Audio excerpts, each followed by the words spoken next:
Hai,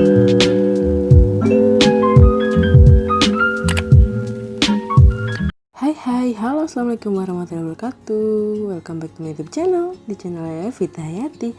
And di sini aku bakal berbagi gimana sih caranya untuk memperbanyak pohon bidara melalui buahnya. Sebenarnya aku tuh nggak ngerti-ngerti banget sih soal tanaman, tapi karena kebetulan suamiku nanam pohon bidara ini, jadi aku bakalan sharing dikit aja nih. Oke, stay tune terus di video ini. Nah, sebelum aku lanjut nih, aku mau minta teman-teman untuk like video ini, subscribe yang belum subscribe, and share video aku ke media sosial yang kalian punya. Nah teman-teman, jadi ini adalah bunga daripada pohon bidara yang bakalan jadi buahnya gitu. Nah buat teman-teman yang belum tahu pohon bidara itu apa, nah ini adalah bidara jenis bidara Arab. Jadi di tangkainya itu tuh banyak banget duri kecil-kecil. Jadi makanya kalian kalau misalkan megang tuh harus mesti hati-hati banget. Ada sebagian artikel sih yang aku baca kalau misalkan tanaman bidara ini bisa untuk mengusir yang namanya makhluk-makhluk gitu, atau bisa untuk media buat ruqyah, tapi aku juga belum tahu gimana caranya sih. Nah itu tuh salah satu manfaat daripada pohon bidara ini, tapi aku baca di artikel ya, karena aku juga tuh belum membuktikan secara langsung, karena kan aku bilang tadi aku nggak tahu caranya kayak gimana.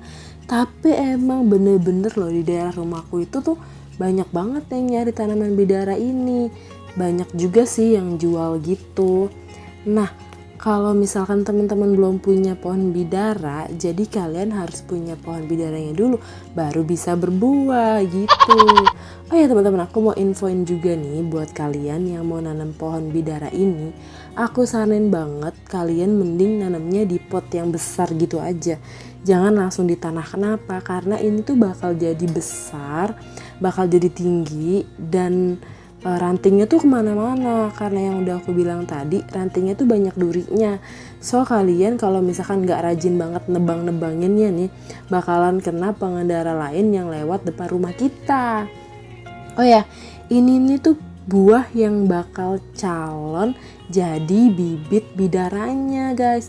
And for your information nih, jadi buah bidara ini sebenarnya bisa banget dimakan. Rasanya tuh kayak asam-asam seger gimana gitu. Suamiku tuh suka banget makan buah bidara ini nih. Nah ini adalah buah bidara yang udah bisa kalian makan.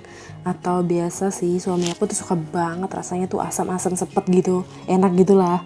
Nah ini dia tuh adalah buah bidara yang bakal jadi calon bidaranya itu. Jadi dia tuh bakalan membusuk gitu, tapi bakalan matang dulu di atas, kayak warna oranye kayak gitu. Dia tuh berarti udah agak busuk ya. Dia tuh bakalan jatuh, abis itu udah taruh aja tuh di pot tuh, ya kan.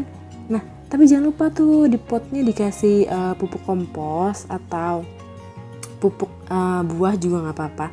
Jadi sebelumnya tuh suami aku tuh udah berbagai cara lah, dari dia nyetek, dia beli obat seteknya khusus buat bidara, tetap aja tuh gak berhasil. Dan ternyata dengan cara iseng-iseng kayak gini tuh berhasil tuh, lihat tuh tunasnya tuh ya kan.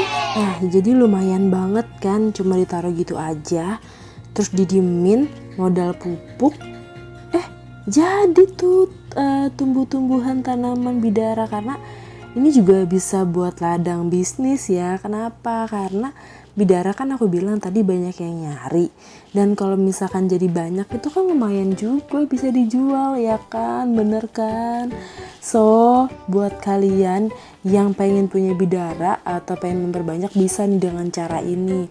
Kalau misalkan kalian pengen tahu lebih jauhnya tentang bidara, kalian bisa searching aja di Google, karena aku juga kayak gitu guys.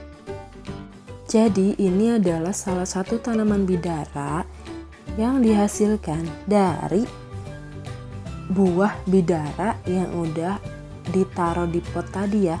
Jadi ini umurnya kira-kira sekitar sebulan atau 1,5 bulanan lah. Aku juga kurang paham. Kenapa? Karena suami aku yang tahu banget, karena dia yang mindahin ke pot ini. So udah banyak banget hasilnya. Ini udah ada yang di polybag itu. Sebenarnya ada banyak lagi, tapi yang tadi aku bilang banyak yang nyari, jadi udah banyak dipersunting sama orang gitu. Oke, jadi sekian sharing dari aku tentang tanaman bidara. Nah, ini tuh cocok banget buat referensi teman-teman yang udah bosen banget di rumah aja. Jadi nggak ada salahnya buat mengoleksi tanaman-tanaman atau menanam tanaman-tanaman baru untuk mengusir kebosanan selama masa pandemi ini. Oh ya, dalam merawat tanaman berdarah ini cukup simpel ya. Kalian cukup aja siramin sehari sekali dan dia tuh bakalan tumbuh dengan sendirinya. Karena mungkin dia tuh nggak yang harus banyak air dan ya biasa aja gitu. Jadi sesimpel itu dan semudah itu.